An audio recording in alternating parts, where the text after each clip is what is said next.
Can everyone say Happy Mother's Day? Happy Mother's Day, Jesus! To all mommies. Happy Mother's Day, Mommy! Happy Mother's Day, every girl, every kid girl! Good morning guys. Happy Sunday and happy Mother's Day. Pilitin natin magka-energy sa umaga. Yung kahit Sunday, kahit tulog na lang sana yung regalo ng mga anak ko sa akin guys. Gising na po ang lahat ng 5:45. At ngayon ako'y nagbe-breakfast. This is how I celebrate my Mother's Day. Mga anak ko nasa labas. Naglalaro ako kumakain ng breakfast. Kasi wala pong titingin sa kanila. Si auntie nagbe-breakfast din. But eto po yung aking umagahan. As you can see, more African style. Gulay, kanin, yung protein natin na beans, then avocado. So, itong avocado nabili ko kahapon, 69 pesos yung kilo. Napakaganda. At manipis lang yung kanyang balat.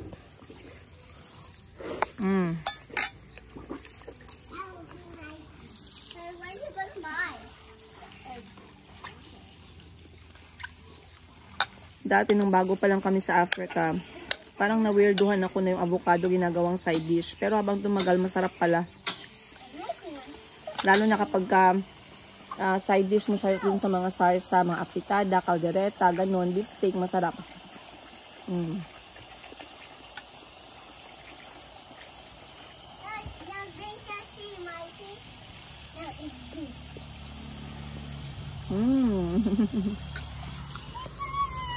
Tita,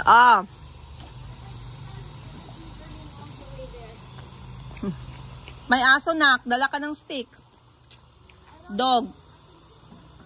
You know how to fight the dog? No. Just hold a stone to scare them away. Gusto niya daw mag-ulam ng itlog kaso sarado yung tindahan.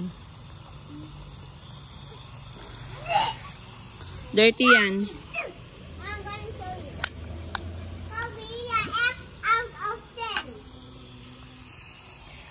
Kobe, I'm gonna show my viewers what I can do. Water, oh, water, oh. Nobody bottle. Mom, can I show the viewers what I can do? Mom, can I show them what I can do? Watch. Mayumi, you're wearing a diaper.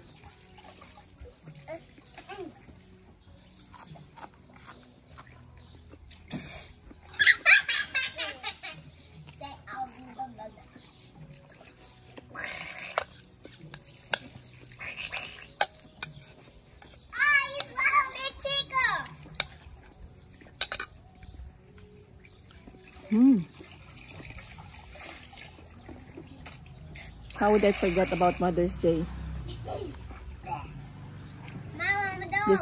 This mark, yung second year nang talagang naging single nanay ako guys. Pinalayas ko yung tatay ng mga anak ko. Ito pala yung second year. How can I forget? It was Mother's Day when God decided na I was with the wrong person and God decided to show me finally.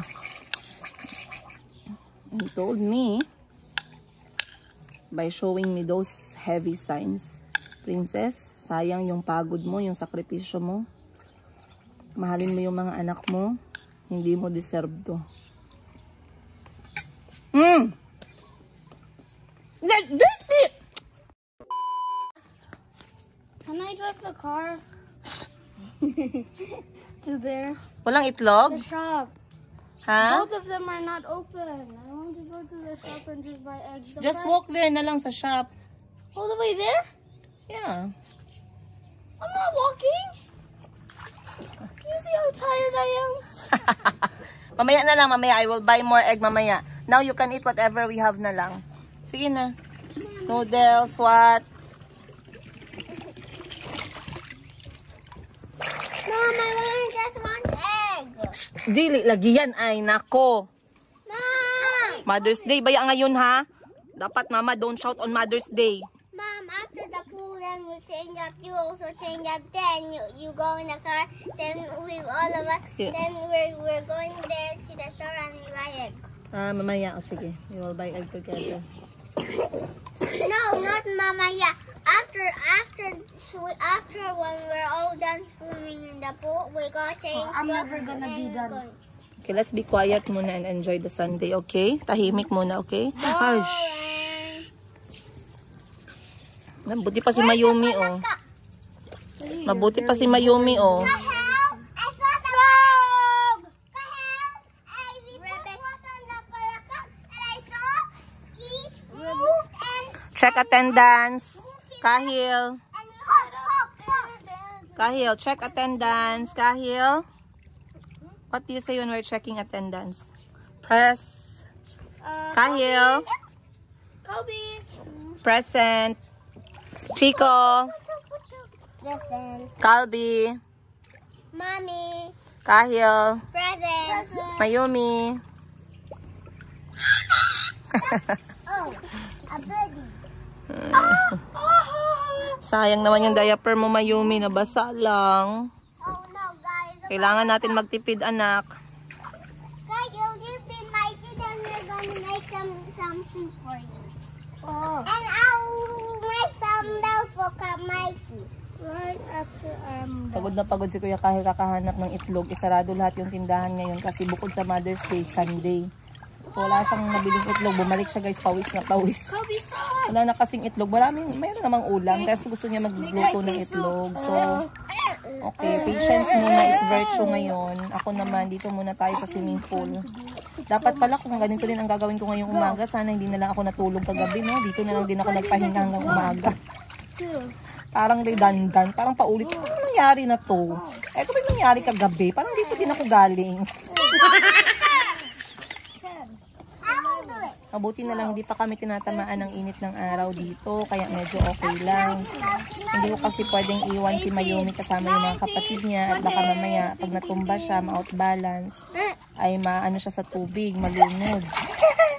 Kaya dapat nandito lang tayo guys. So ngayon is Sunday. Wala naman kami planong labas ngayon pero nag-message si Madam Tengives na sana daw lumabas lahat ng mga nanay ngayong araw. Kaso nga, yun, hindi ko alam kung ano yung magiging plano ng lahat.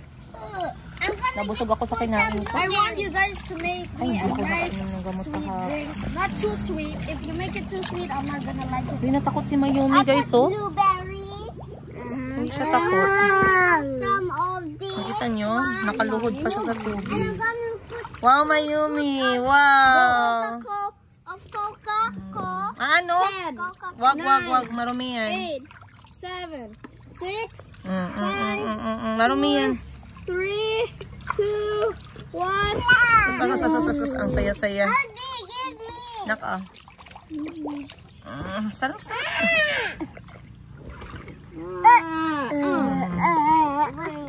it yummy? Hindi siya sa takot. Mas gusto niya nga yung mabasa yung kanyang liig. By the way. Okay, I'll give you 1 out of 10 because I'm nice. Blueberry. Remember, I don't. Lumabas na yung picture sa kasal ni Madam Tengives. Tapos meron kaming picture. Time to drink it. Meron kaming picture together na magkakapatid kasama si Mama. Walo kasi kami magkakapatid. May nag-comment doon, ay ma'am, konti lang pala yung 8 ma'am no. Akala ko madami. Konti lang daw tingnan sa picture yung 8. Sana all positive pa din. Try mo ma'am. Try mo mag-8 yung anak. Po. 7. You forgot the line. Yes? Oy. Po. Oy. 14, 15, 16, 17, 18, 19. This? There's the dog. Shit! Saan yung dog? Say shit to the dog. Shit! Say shit to the dog. Shit! I'll give you Dance. 10 out of 10. Dance ka. Go. The only X I want is extra money. No extra stress, no extra worries. Anak, do not teach your brothers. Marumi yan. Blueberry sugar. No, not sweet. Mommy, I'm not sweetening firewood. Just making some food for that looks so yummy. Put some Buti pa yung mga kapitbahay ko, tulog na tulog sa Sunday. Kami alas 5 nandito na, alas 7 na ngayon. Ayan na sila guys. Tumitigil lang sila pag uminom, umihi, kumain. Sana all. Kahil, sana all. Kahil, I will say Tagalog, random Tagalog words and use it in a sentence. Just try to guess, okay? What's the meaning of the word? Ready? Okay. The first category is kitchen. Huh? Anything in the kitchen, okay? In Tagalog. Ready? Sibuyas. Sibuyas. Plate? Okay. Use sibuyas in a sentence. Go. Sibuyas. Sibuyas kain. No, English. You can use it in English, but you use sibuyas like, I use sibuyas for eating, like that. I use sibuyas for eating. Okay, let's try the second word. Ready? Still, ano man yan? Uy? Still category, kitchen. Baso. Bucket. Baso. Bucket. Bowl. I use baso. No, you guess muna the meaning of baso in English. I think it is Pumpkin. teapot. We use baso for drinking coffee or tea.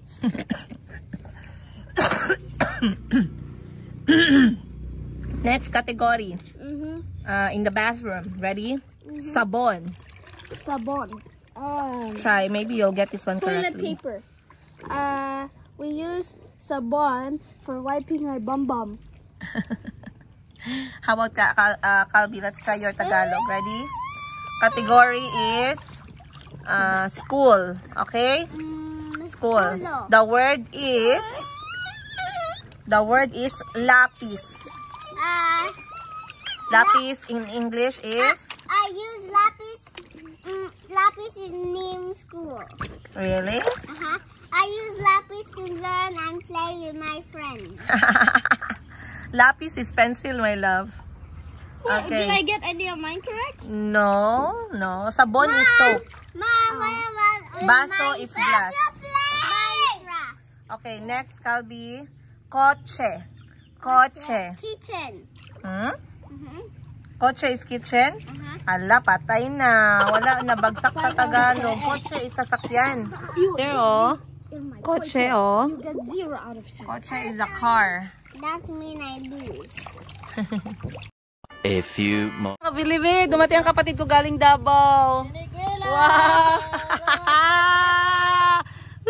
Siniguelas. Uy, in fairness, napanood ko lang to sa ano ha. Thank you. Bye-bye.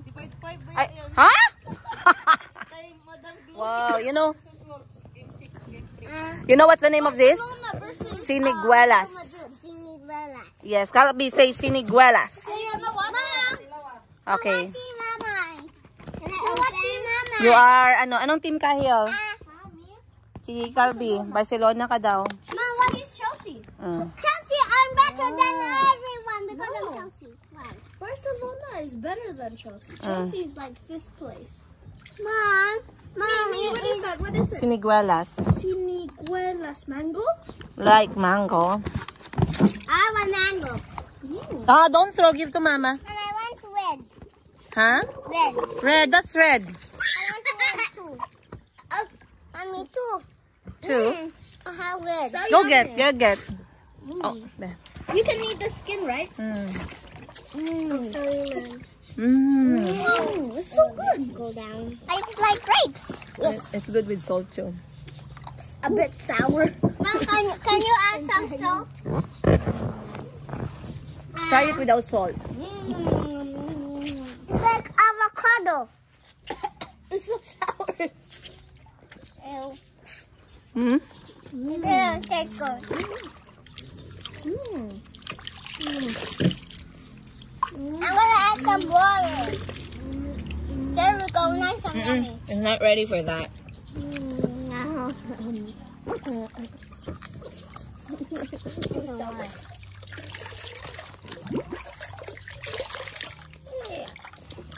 Sarap? Kaya masarap?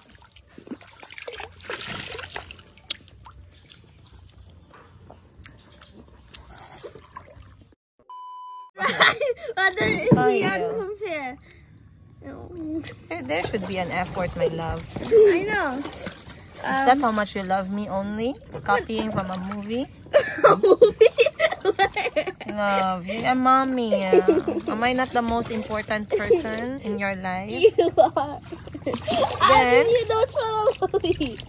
someone is busy doing a surprise for mommy. Just a flower. No, it's not just. It's a surprise. Someone is preparing a big surprise for mommy. Here. Wow, Kalbi, salamat. Thank you, thank you. Okay lang. Thank you, Kalbi. Salamat po. Wow, so many flowers from Kalbi. Thank you, Kalbi. Don't do it. Do something else. Yes, Kahil, do something else. You have to be unique like Kalbi. Kyle, do something else. Don't listen to what I do. I need to pee on the water. I need to No. pee in the water. Put me. Kahil. You had a very good plan. Why you did not do anything about it, Kahil? Mom, love you. I'm here. I'm here. You have to look me. Kalbi, I'm here. Thank you, love. Thank you. Happy Mother's Day morning. Happy Mother's Day, Madam. Hi, thank you guys. Anong ganap sa Mother's Day? Eto, nag-lechon baka kami guys. At seafood. Nag-order lang si Madam ng pagkain kasi na-invite niya kami as usual. You know naman. Lechon baka. And seafood. Oh, maganda to kasi medyo may fat konti. Yes, yun yung magandang baka. Yan ang masarap na ano, pang lechon baka. Then, nag-order din si Madam ng crabs tsaka shrimp. Then, merong mangga, tsaka toyo. Binigyan ako ng mga anak ko ng ano, Mother's Day card from Kahil and Ate Ashley. Thank you. Did you greet every mother in the world? What's your message to the mother in the world? Happy Mother's Day. Everybody enjoy. We all are grateful. Again, go. To all mothers. To all mothers, thank you, mothers everywhere, for taking care of us kids and protecting us and teaching us what is right and wrong. Ay, how about Ate Ashley? Greet all mothers. Wait, can I make a paper of my... No need. Just a message. Look at the camera. Go. Wait. Let me think of something. Okay, Greet all the mothers. you're gonna cut this out, right? Yeah. Okay.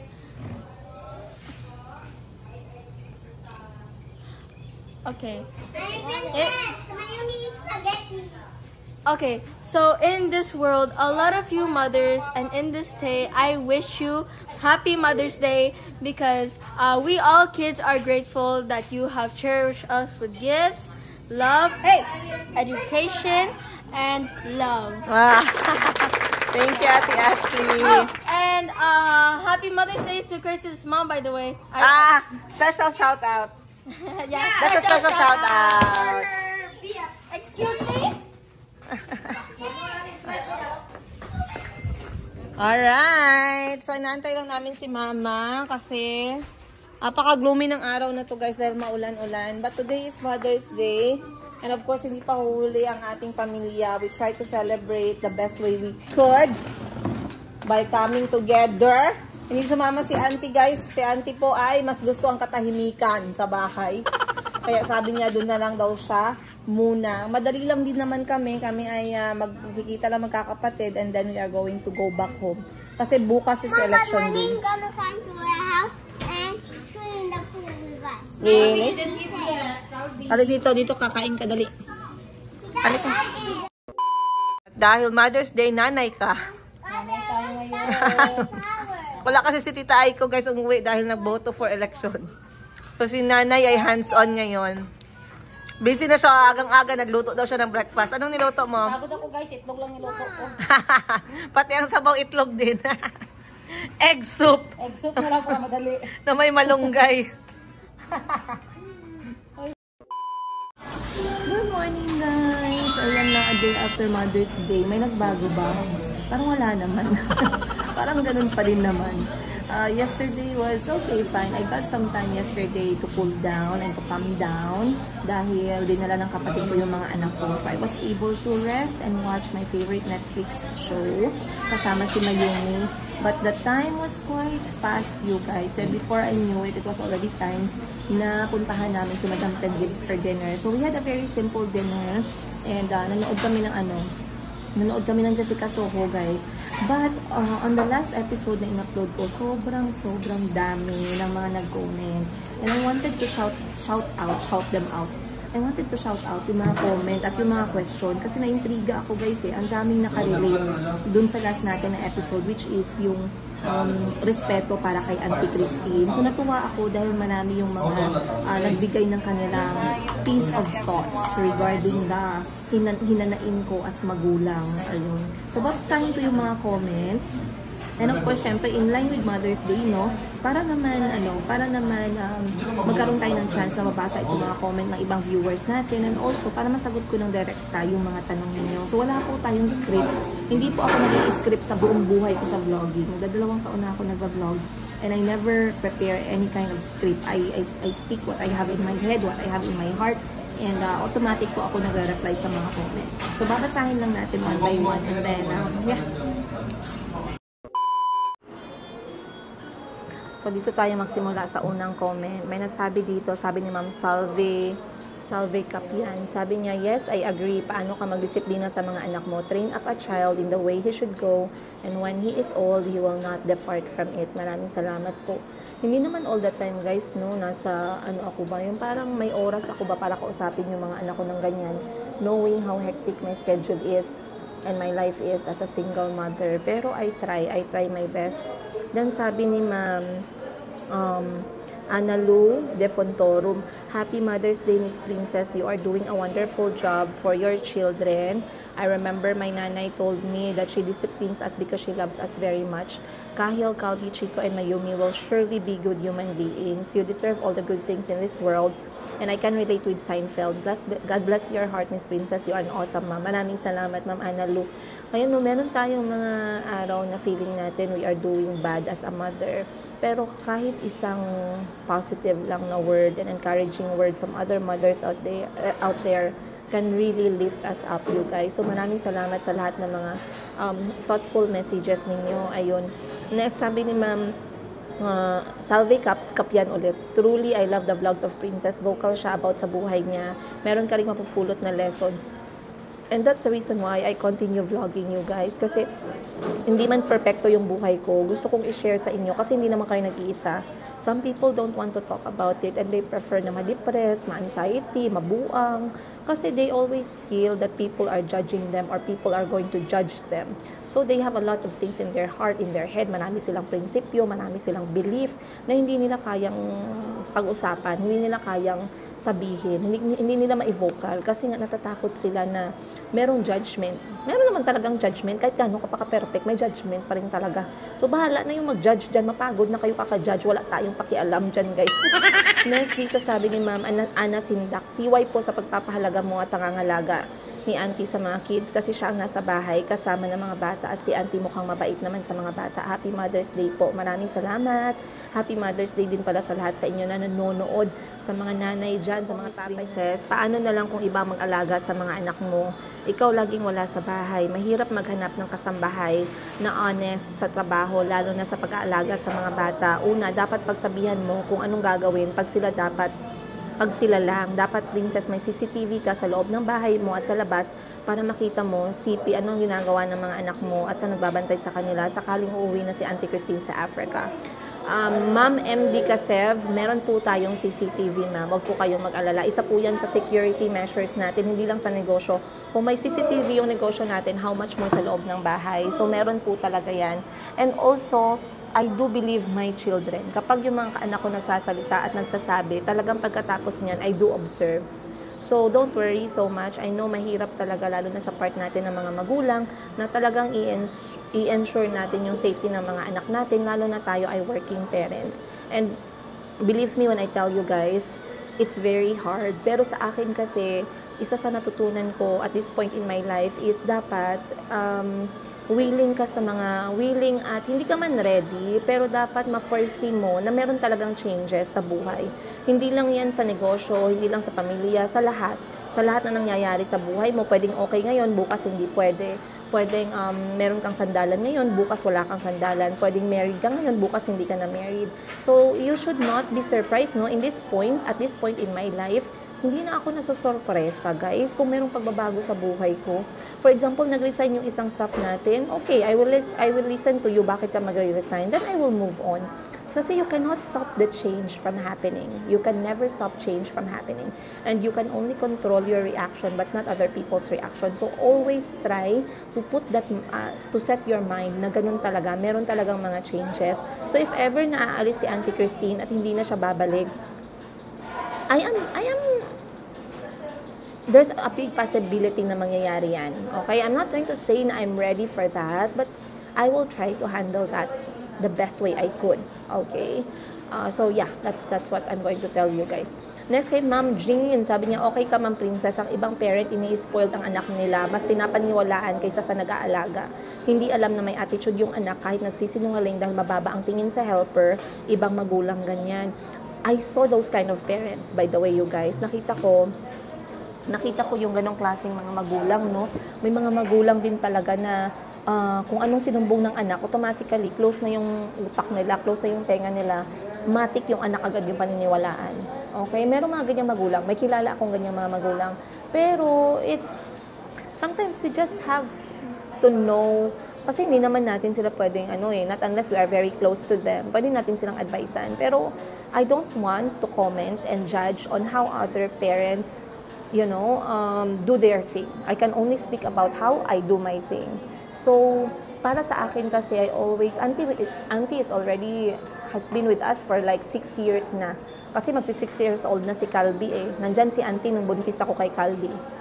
At Auntie is not always rainbows and butterflies. Ang buhay ng mga anak ko kasama si Auntie kasi si Auntie ay stricto. And what I like about Auntie, she only speak one time. And sa ganitong arrangement, guys, nakikita ko talaga na kahit na ako pa-stricto sa mga anak ko, iba pa rin talaga yung nanay. Parang hindi yung tumatalab yung pagiging stricto ko sa mga anak ko. They know kung alam niyo yun, sinasagad nila lagi yung pasensya ko. Unlike kay Auntie Christina, isang beses lang ganito. And if ever Auntie, kasi merong mga magulang naman or meron naman tayong mga pinakakatiwalaan ng anak natin na they have their own way of punishment. As long as the punishment is not hard, it's not harsh, for me, I am okay with that. Sobrang okay lang ako dyan talaga. Pero yung aking point is, I give the right. Binigyan ko ng right si Auntie na disiplinahin yung mga anak ko. And when my kids tells me something, I don't listen immediately. I try to talk to them. At tinitingnan ko muna kung anong nangyari. And then kinakausap ko din si Auntie. Pero most of the time, guys, I trust Auntie talaga. You know that I've been telling you that one, guys, since I started vlogging. Next dito, may nagsabi, si Ma'am Sunkissed Maiden. You are really worth watching. I'm a silent subscriber. Always looking forward and enjoying your vlogs. Happy Mom's Day to you, Princess and Auntie. Stay healthy and God bless you and your very precious children. Maraming salamat po. I have to say goodbye. I wanted to read more comments at mag-reply sa mga comments ninyo, but it's already 9:30 at late na po ako sa aking paghahanap buhay ngayon. Paano na lang yung mukhang pera natin after ng election, 'di ba? So ako muna yung magbebenta-benta. I'll see you guys more on today's episode. Again, let me know what happened to your Mother's Day and if you guys, how did you celebrate your Mother's Day kahapon? I know, mahirap i-celebrate ang Mother's Day ngayon. Lalo pat ang pusong nanay natin, pang nanay talaga, no? Laging merong mom guilt. But I can't wait to hear what you have to say, guys, after this episode. I'm going to read them one by one. And then today, meron nag-message sa akin kagabi. Humihingi siya sa akin ng advice. So I would like us, guys, to give her an advice, by the way, together. So I will say my advice and then you guys can also comment down your advice below. And then sasabihan ko yung ating commenter or yung nag-message sa akin privately na basahin yung aking mga comments para naman magkaroon siya ng idea. But it looks like she really needs help. Kahit alas 11 na ng gabi, talagang nag-message siya sa akin at nagsabi nga ako, Ma'am, it's already 10 p.m. It's already my bedtime. Do you mind if bukas na lang tayo mag-usap? And natuwa naman siya dahil nag-reply ako. So today kami mag-uusap you guys. Again, I'll see you on the next episode. Much love, Princess.